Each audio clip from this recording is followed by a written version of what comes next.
Okay, let's move on to some climate change news. Heading on into Hawaii, I know everyone is paying attention to TD8 or Tropical Depression 8 and Gonzalo, but Douglas is putting on quite a show over the southwestern portion of the eastern Pacific today. The Hawaiian Islands need to watch this one. Apparently, it's could get up to a Category 4 and could hit Hawaii on Sunday. So people are keeping an eye on that. Hurricane Douglas, CNN, please stop doing this. Hurricane Douglas rapidly intensified into a major hurricane as it moves towards Hawaii. This is from yesterday. Hawaiian Islands should monitor the progress of Douglas. Storm is 1,000 miles southeast of Hilo, Hawaii, but is moving west-northwest towards the island chain. The storm is forecast to continue to strengthen today, but expecting to start weakening by Friday. That's today. So we'll see. Rare for strong hurricanes to reach Hawaii. That is generally true, but we will keep our eyes on that. Moving on, this is another story from yesterday from Slate. The first undeniable climate change deaths. I mean, there have been many climate change deaths, but I guess they try to keep trying to say that this wasn't caused by climate change, or this is just the result of an extreme weather event. Anyways, in 2018 in Japan, more than 1,000 people died during an unprecedented heat wave. In 2019, scientists proved it would have been impossible without global warming. On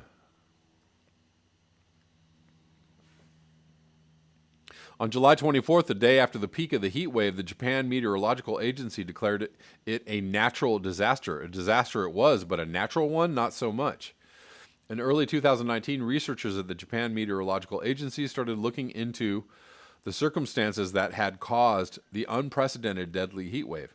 They wanted to consider it through a relatively new lens through the young branch of meteorology called Attribution science, which allows researchers to directly measure the impact of climate change on individual extreme weather events. Attribution science, at its most basic, calculates how likely an extreme weather event is in today's climate-changed world and compares that with how likely a similar event would be in a world without anthropogenic warming. Any difference between those two probabilities can be attributed to climate change. And so we would never have experienced such an event without global warming, says Yakiko Imada of the Japan Meteorological Organization. So that means that those people that died, or many of those people that died as a result of global warming. However, there have been many extreme heat events with people that have died because of the extreme heat events, all the way back to 2003 when 30,000 people died in Europe because of an incredibly strong heat wave in Europe. And people, I think a few people have said that could have been attributed to climate change. Same with Hurricane Katrina in New Orleans in 2005. 2005 is the busiest hurricane season that's ever been recorded. Yeah. By July 15th in 2019, 200 of the 927 weather stations in Japan recorded temperatures of 35 degrees Celsius, above 95 degrees Fahrenheit or higher. Food and electricity prices hit multi-year highs as the power grid and water resources were pushed to their limit. Tens of thousands of people were hospitalized due to heat exhaustion and heat stroke. So there you go. But they're trying to officially say this is the these are the first official climate change deaths. I don't know about that, but I don't know about that. let's move on. This is from Ben C on Twitter. Says one of the biggest lies you'll get told is that 3C of global warming is a potentially, quote unquote, catastrophic outcome for human and natural systems. This is absurd. We can definitely state that 1 to 2C is already a catastrophic outcome, as it means ecosystem and species destruction, which it means we are already seeing climate change destruction, extreme weather events, extreme climate change events, extreme melting of ice, and we're supposedly at between 1 and 2C. Anyways, moving on.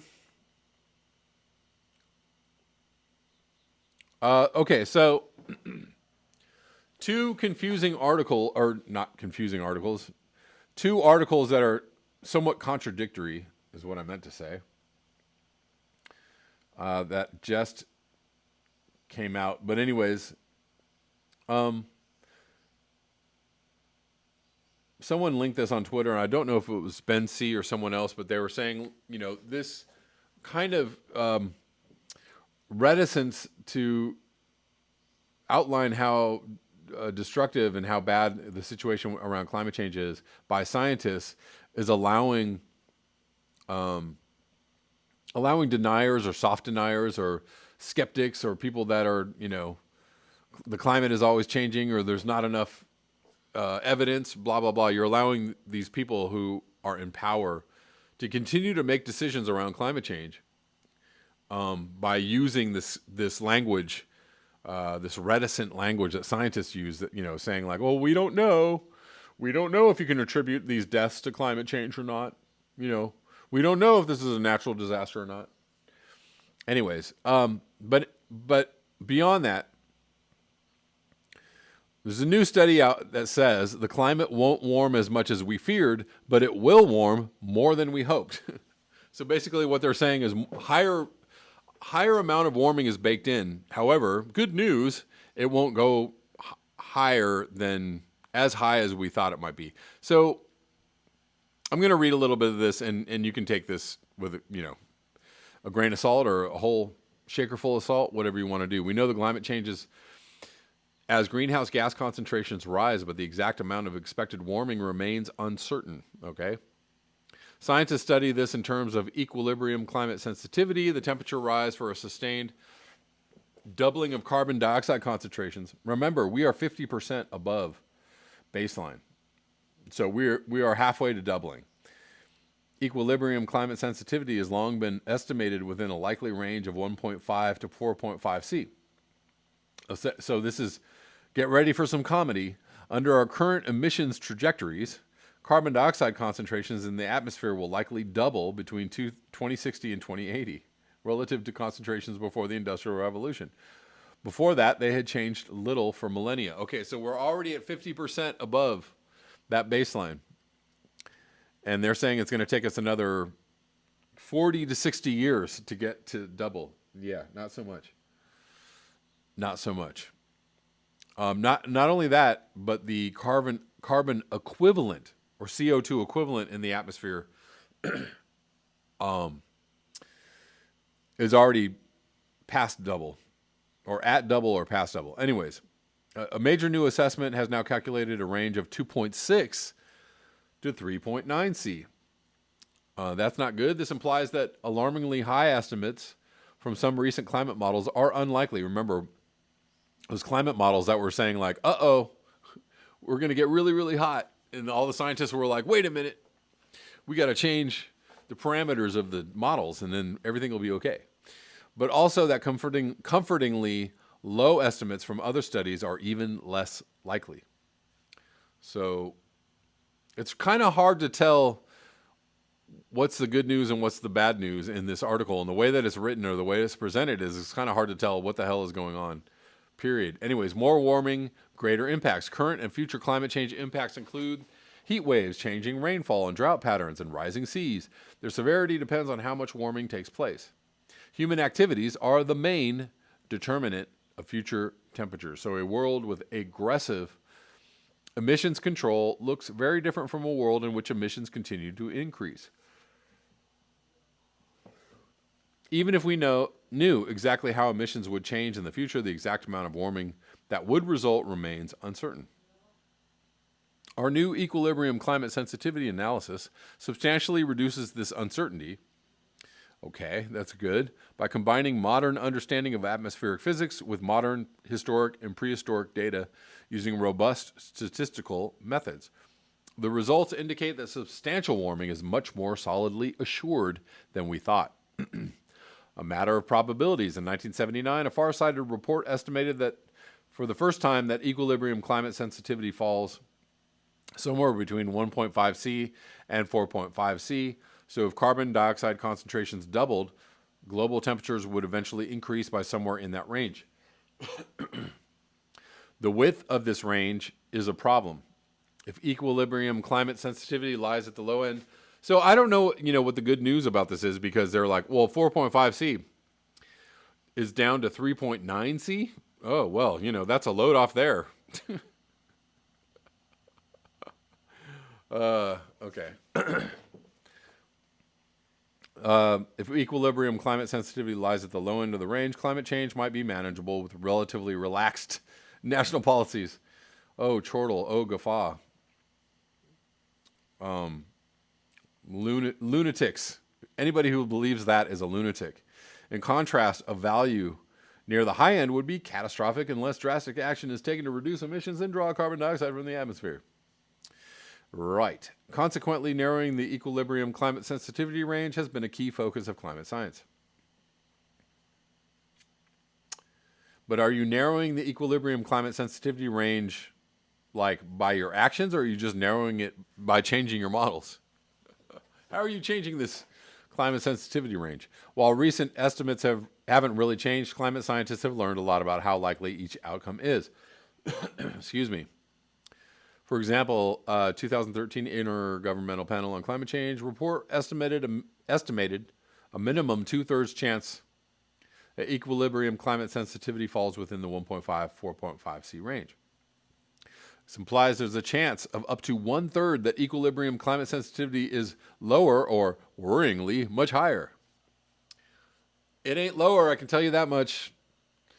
It ain't lower. Recently, the potential for high climate sensitivities gained further attention after results from new climate models suggested values in excess of 5C.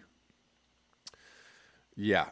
Our new assessment rules out low climate sensitivities, finding only a 5% chance that equilibrium climate sensitivity is below 2.3 C. Uh-oh. Uh-oh. Yeah. On the brighter side, we also find a low chance of it rising above 4.5 C. Constraining the precise probability of high equilibrium climate sensitivity range is difficult and depends to some extent on how the evidence is interpreted. Still, the alarming predictions of new models appear unlikely. Oh. Okay, anyways. That's enough of that. Oh, I'm sorry. You guys weren't seeing that, were you? Anyways, it doesn't really matter. I read to you what it is that I want to read to you. So they're basically saying that Poppy Davis, I think I need a doomer break. Climate change is boring to me. They're basically saying that we're in a bad spot. We're screwed. It's way worse than we thought. And, those really bad models that said that we're going to go to high warming scenarios. Well, we changed some of the inputs and the parameters. And so, yeah, that's not likely.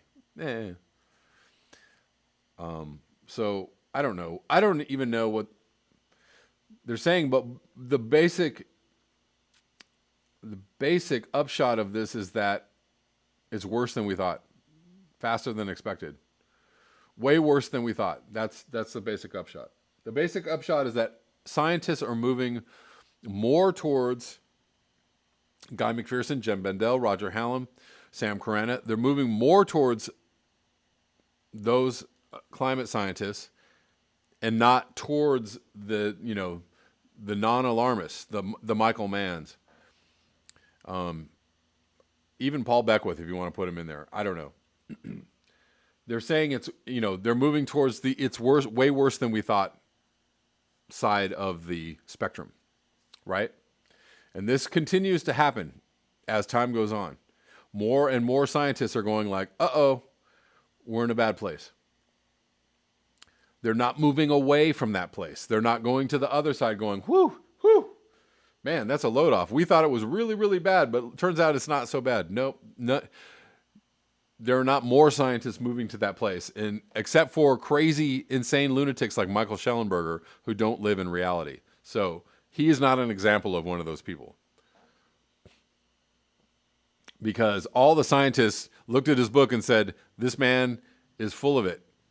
And he's, not even telling the truth about climate change on any level. So anyways.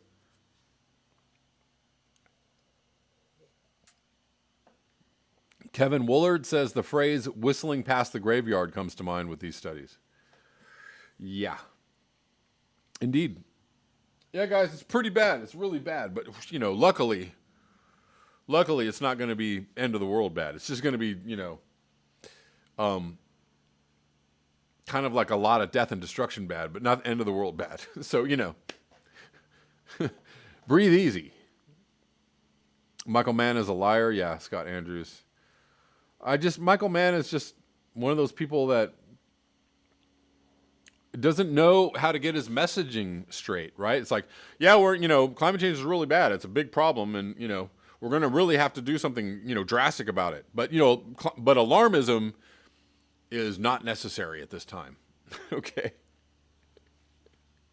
What you don't want to do is scare people into by telling them the truth. You don't want to scare them into action.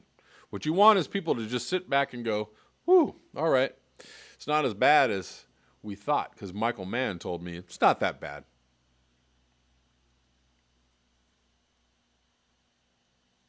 So I don't understand what Michael Mann's what his point for even saying anything about anything is.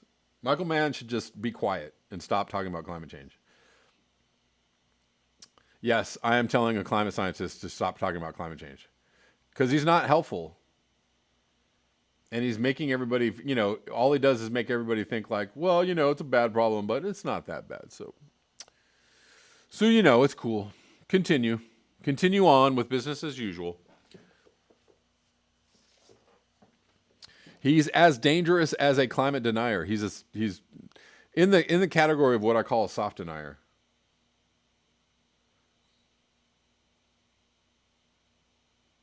Which is, climate change is real, but it's just not that bad. Anyways, last thing I want to cover today. Major new climate study rules out less severe global warming scenarios. So I think this is based on the same study. Oh, no. Maybe so. So it rules out less severe global warming scenarios. I don't know if this is the same study or not, but I wanted to read these two articles to give you kind of like two different perspectives on maybe the same news. An analysis finds the most likely range of warming from doubling carbon dioxide to be between 4.1 to 8.1 degrees Fahrenheit. Youch. Well, they just use Fahrenheit instead of Celsius. So it's basically, this is basically the same article. The current pace of human-caused carbon emissions is increasingly likely to trigger irreversible damage to the planet. Okay. That's basically what they said. Basically. According to a comprehensive international study released Wednesday, researchers studying one of the most important and vexing topics in climate science, how sensitive the Earth's climate is to a doubling of the amount of carbon dioxide in the atmosphere, found that warming is extremely unlikely to be on the low end of estimates. Frankly, we're fucked. These scientists now say it is likely that if human activities, such as burning oil, gas, and coal, along with deforestation, push carbon dioxide to such levels, the Earth's global average temperature will most likely increase between 4.1 and 8.1 degrees Fahrenheit, or 2.3 and 4.5 degrees Celsius. Yes. So, 2.3, all bad. I mean, look, 4 is extinction. And, most people would say 3 is extinction. So, I mean, this is basically, put on your extinction pants. The previous and long-standing estimated range of climate sensitivity. I just read this, so this is all the same news. All the same news. Kate Marvel, a physicist at NASA's Goddard Institute of Space Studies and Columbia University, who called it the equivalent of a 5-alarm fire for the planet. But golly gee willikers, we don't want to alarm the children. We don't want to scare anybody into inaction. Okay? But this is a 5-alarm fire for the planet. Anyways. Yeah. Oh, and then there's some blah, blah, blah. Staying below that is still possible if steep emission cuts are made in the near term. A doubling of carbon dioxide levels could be avoided. Okay, but when are we going to do these cuts? How are they going to happen? The only time that we've ever cut emissions on any kind of level has been when? Well, in the middle of a pandemic this year, or the middle of a recession. So, is anybody out there saying like we need to start dismantling our economic system in order to prevent climate change? I don't hear a one person saying that. Maybe somebody's out there. I'm sure other people are out there saying that. I just don't really hear the message that often. I don't hear it. I personally don't hear it at all, except for from my own mouth. But I really don't hear it.